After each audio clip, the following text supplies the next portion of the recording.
Mesdames et messieurs, bonjour et merci de suivre la radio-télévision Fraternité dans son magazine à la découverte.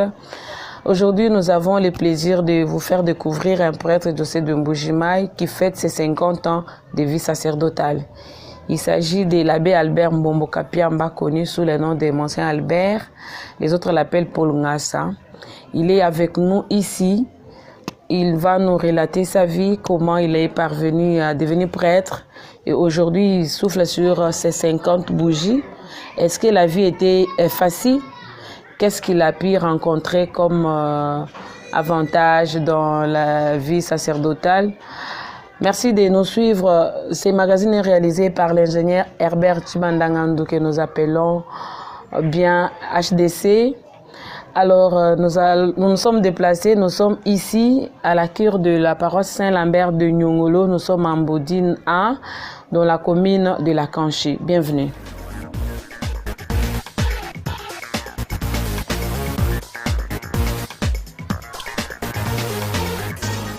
Monsieur Albert, bonjour.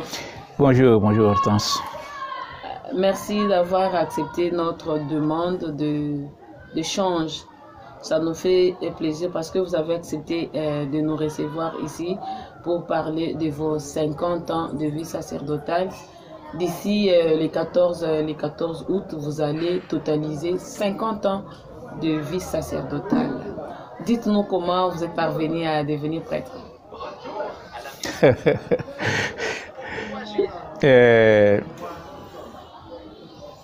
Bon. J'ai étudié,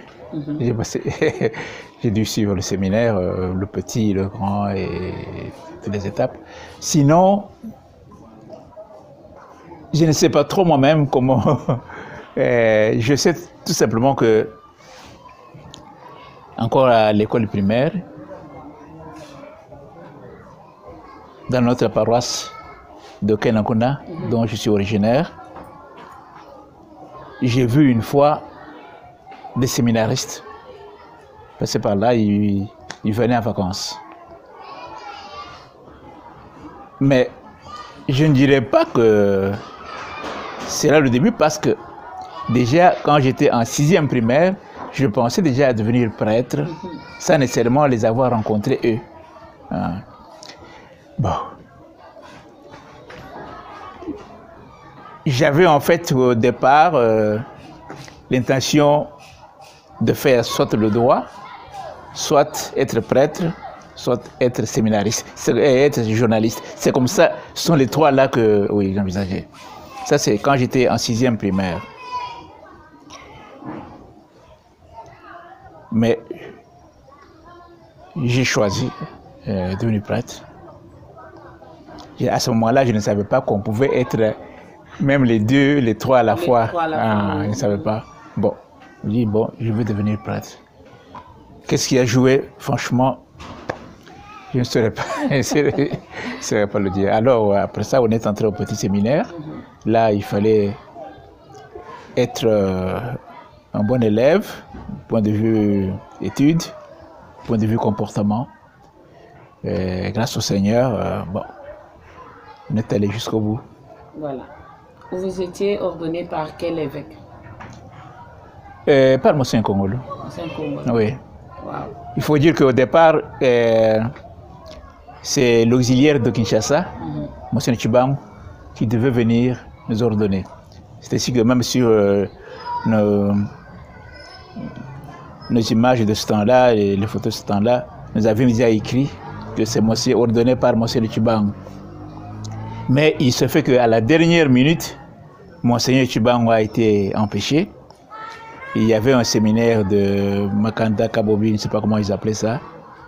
Alors, comme il était un peu dans le rouage du parti et tout ça, et il n'est pas venu. Alors, c'est Monseigneur Kongolo qui nous a ordonné. Vous étiez avec qui comme collègue? On était avec l'abbé Nkwasa Joseph. Nkwasa Joseph. Je l'avais connu à Chilundu, à l'école primaire. On était à l'internat ensemble. Et puis on s'est retrouvés au petit séminaire. On a fait le chemin ensemble. lui, il a été ordonné le même jour que moi. Mais après ses études à Rome, il est resté longtemps à Kinshasa comme professeur à l'UNIKIN. Il est mort il y a, je crois, 2-3 ans. Il n'est pas... Alors, il y a l'abbé François Kabasele que vous connaissez. Il est encore là avec moi. Kabasele, je l'ai connu aussi depuis l'école primaire, en 6e. Nous étions ensemble à Miabi. Et voilà, ça sont les 3 qui étaient ordonnés le même jour. Sinon, avant nous, 4 jours avant nous, il y avait l'abbé Lazare Mpoyi, un ex-frère joséphite, devenu prêtre. Lui, il a été ordonné 4 jours avant nous, en Anajika. Donc, pour notre promotion, je peux dire que nous sommes 4. Vous êtes à 4. Oui. Aujourd'hui, vous avez totalisé 50 ans. Oui. Vous avez occupé des fonctions. Moi, je vous ai connu comme directeur du centre pastoral, Chiloa, et puis curé de Saint-François, curé de Sainte-Ursula. En dehors de ces paroisses, quelles sont les premières paroisses que vous avez eu à diriger? Vous êtes passé par autant de paroisses. La première paroisse, c'est Miabi Saint-Joseph. Et c'est inoubliable pour moi. C'est là que je peux dire que j'ai vraiment vécu comme prêtre. Je me sentais bien. Miabi Saint-Joseph, où je suis resté de 74 à 86 ans. De là, je suis allé dans l'autre zone apostolique, je suis allé à Katombe. Et là, j'ai fait 1 année. Parce que j'ai dû, après ça, aller aux études à Rome. Quand je suis revenu, directement, on m'a affecté à Chilène, Saint-Marc. Et à Chilène, j'ai fait 2 ans. 2 ans. Pendant que j'étais à Chilène, j'étais nommé vicaire général. Déjà. Alors, pour éviter des va-et-vient entre Chilène et Mbujimayi, Monsieur Nkonda a décidé que je vienne habiter directement à Mbujimayi. Et c'est ainsi que j'ai été curé de Bonzola. Alors, après Bonzola, il s'est passé quelque chose au diocèse. Il y a eu comme une sorte de perturbation. Bon, il y a eu des histoires et puis directement on m'a renvoyé à Miabi Saint-Joseph. Encore. Avant j'étais vicaire. Vous rentrez comme curé. Maintenant je suis rentré comme curé. Oui. Et en 92, avec l'arrivée de Monsieur Chibang, comme il m'a maintenu comme vicaire général, j'étais de nouveau obligé de venir habiter en Mbujimayi. Et c'est ainsi que j'ai été affecté à Saint-Joseph de Benechibouabo, où je suis resté pratiquement jusqu'au moment où j'ai fêté mes 25 ans. Je suis allé faire 1 année sabbatique en Europe. Et quand je suis revenu, j'étais directement affecté à Saint-Gérard de Bufemba. De là, j'étais envoyé à Saint-François d'Assise, à Minkoka. Et quand Monseigneur Kassanda est venu comme évêque de Mbujimayi, il m'a fait monter donc à Sainte-Ursula, où j'ai terminé pratiquement mon parcours au diocèse. Et voilà. Et après Sainte-Ursula, je suis allé de nouveau en Europe pour un temps. Les gens disent que Monseigneur Mbombo, Ces enseignements sont toujours de courte durée. Il prêche, il ne prend pas beaucoup de temps. Pourquoi vous ne traînez pas avec les prédications? Vos homélies ne traînent pas. On vous reconnaît cette qualité-là. Vous ne prenez pas beaucoup de temps pour enseigner, pour prêcher. Le respect de l'heure, on dit, lui, quand il vous dit 15 heures, c'est que quand vous venez après 15 heures, il se fâche. Pourquoi cette qualité? Bon, pourquoi on doit prêcher longtemps? Pour moi, l'important, c'est de se faire comprendre. Si quelqu'un peut me comprendre en 2 minutes, je n'ai pas besoin de 10 minutes. C'est comme ça que je raisonne. Ah bon? Je fais tout pour que les choses soient claires. Et si les choses sont claires, j'arrête. C'est un peu comme ça. Ouais, c'est votre philosophie à vous? C'est ma philosophie à moi, oui. Et vous appréciez aussi ceux qui prennent beaucoup de temps? Ceux qui prennent beaucoup de temps, ils ont leur raison. Ils ont leur raison. Oui, oui. Mais moi, je ne vois pas pourquoi je dois... Les jeunes de Saint-Ursula m'ont dit que Monseigneur Mbombo aime le sport. Est-ce vrai? J'aime le sport.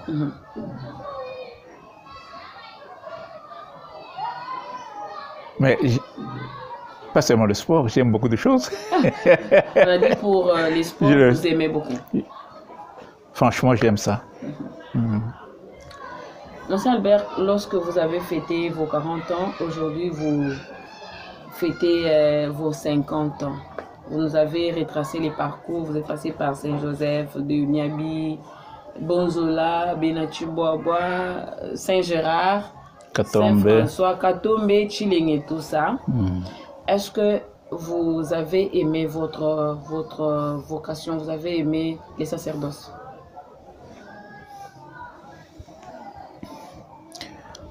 J'ai aimé ma mission. J'ai aimé et je continue d'aimer ça. Et je te dis, c'est surtout le passage à Miabi qui m'a beaucoup marqué. Parce que je sentais la présence de Dieu dans ce que je faisais. Et le Seigneur s'est manifesté de plusieurs manières.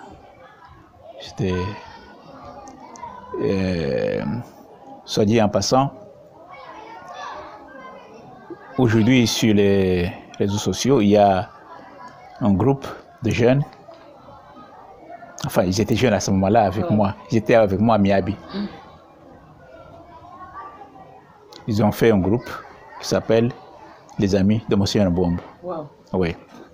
Et la plupart d'entre eux sont à Kinshasa et la plupart d'entre eux sont originaires de Miabi. Le contact est resté permanent. Pourquoi? Parce qu'avec eux, quand nous nous retrouvons, nous revivons le bon moment de passer ensemble. Donc ça, et c'était aussi, cela coïncidait un peu aussi avec l'arrivée du renouveau charismatique dans notre diocèse. Et quand je considère tout ce que le Seigneur a fait avec ces jeunes, franchement, je suis très content, je suis très fier. Et j'ai aimé ça, j'ai aimé ma mission, je l'aime encore.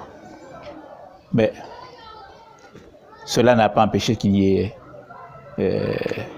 eu des difficultés. Voilà, c'est là qu'on voulait arriver. Vous avez aimé votre vocation, votre mission et vous continuez de l'aimer. Oui, oui.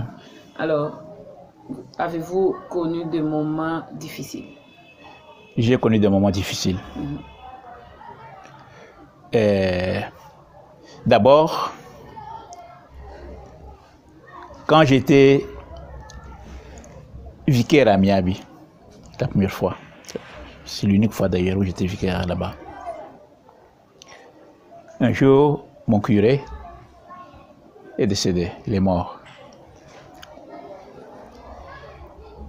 Alors, l'évêque a envoyé un nouveau curé. Donc moi j'étais curé. Mais avant de l'envoyer, il était déjà nommé, mais il est resté quand même longtemps en Boujemaï. Pour descendre à Miabi. Avant de descendre à Miabi. Pendant ce temps, c'est moi qui avais la paroisse en main. Alors, je faisais certaines choses qui ne lui ont pas plu quand il est arrivé. Et j'ai senti à un certain moment que le vivre ensemble était un peu difficile. À tel point que le vicaire général est venu de Mbujumaï à Miabi pour réconcilier la communauté. Ouais, réconcilier la communauté. Et donc ça c'était un problème entre nous là. L'un des points de divergence c'est aussi ma proximité avec les protestants, avec les gens des sectes qu'on méprisait beaucoup à ce moment-là. Moi, j'étais très proche, assez proche d'eux quand même. Et ça ne plaisait pas donc au curé. Et c'est ainsi que... Tu partais prier avec eux ou bien comment ça se passait? Non. Il y avait des moments où on organisait la prière œcuménique. Ouais. On priait tantôt chez nous, tantôt chez eux. Mais il faut aussi dire que régulièrement, on avait des rencontres. Presque chaque mois, on avait une rencontre entre nous. Et pour étudier aussi la Bible avec eux. Mais ça, ce n'était pas du coup de mon curé. Ça, c'est un premier volet. Et quand je suis devenu vicaire général, c'était en 87. À ce moment-là, il y avait un confrère qui vivait à Kinshasa. Le cardinal Maloula venait de mourir. Lui était très proche du cardinal. Alors, maintenant, il fallait qu'il soit quelque part. Monseigneur l'évêque, on l'a fait venir au diocèse. Et à ce moment-là, c'est comme j'ai senti comme si toutes les forces me combattaient. J'ai senti ça. Et ils avaient pratiquement tous les pouvoirs. Moi, j'étais là à leur merci.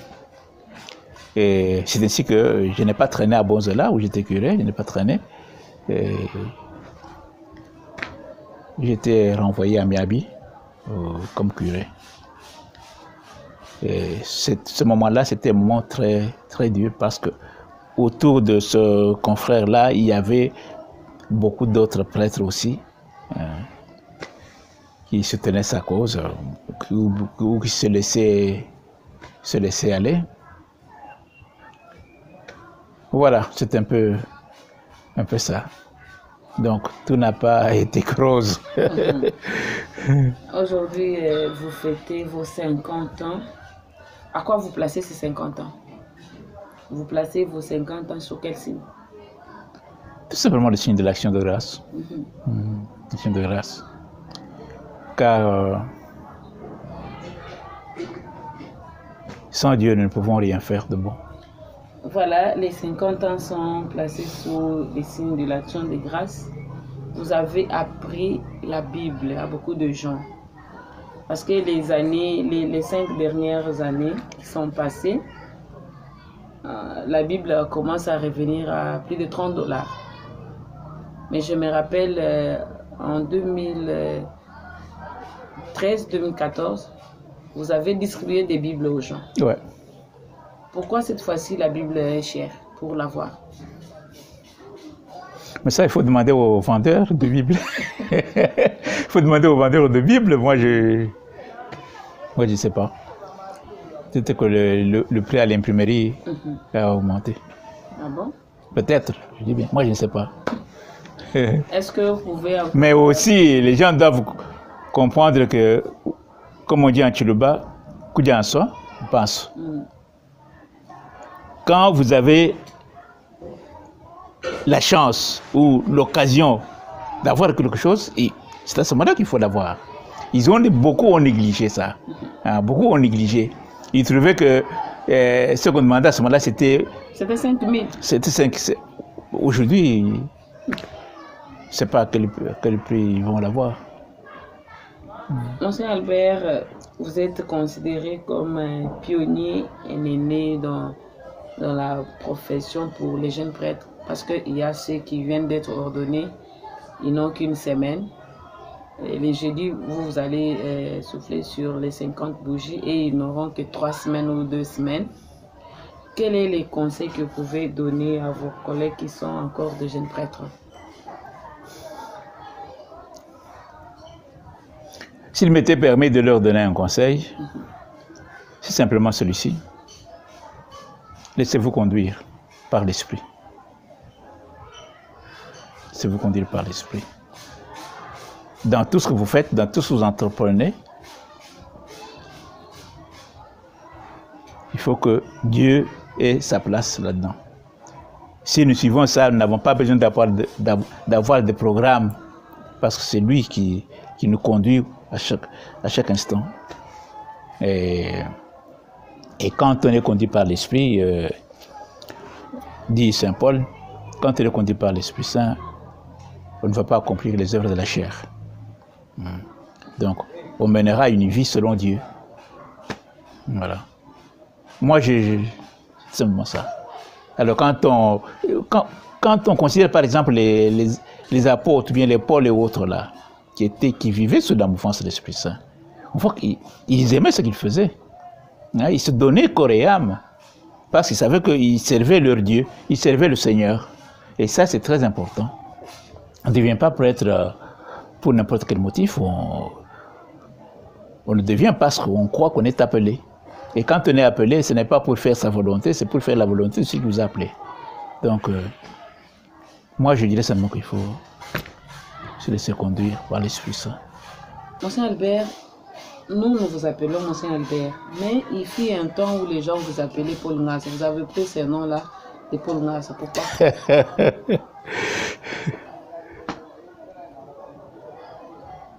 Vous connaissez Paul des Écritures?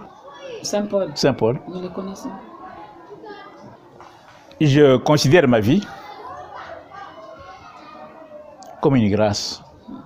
Ngassa, tu le sais, pour dire grâce.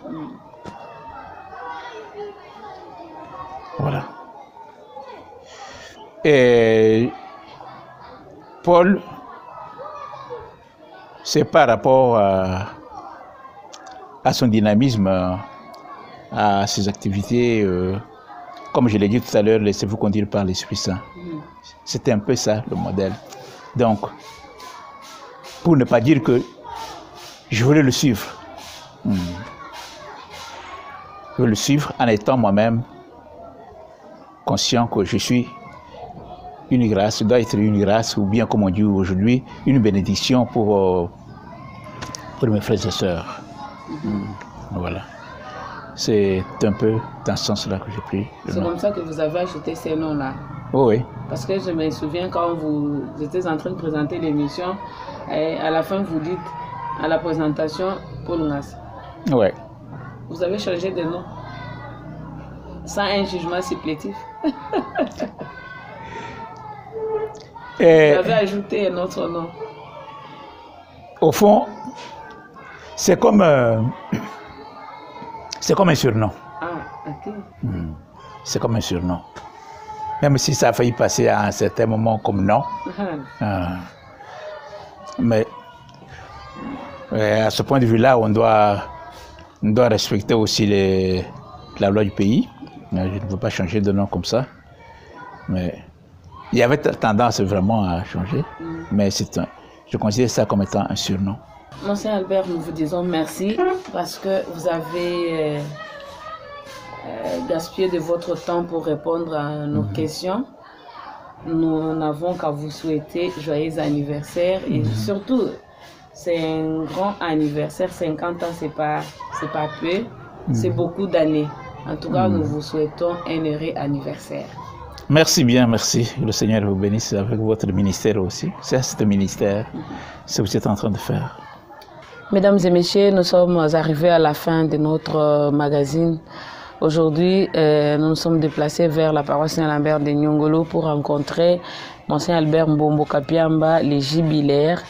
Lui va fêter ses 50 ans de vie sacerdotale. Vous avez compris pourquoi on l'appelle Paul Ngassa. Il place ses 50 ans sous les signes d'action de grâce. Nous venons de lui souhaiter lever les meilleurs pour ses 50 ans et nous prions que le Seigneur le garde encore longtemps parce qu'il reste pour nous notre bibliothèque et notre référence. Nous vous disons merci à vous de nous avoir suivis et merci à l'ingénieur Herbert Chibanda pour la qualité de ce travail. Merci à vous et à la prochaine. Au revoir.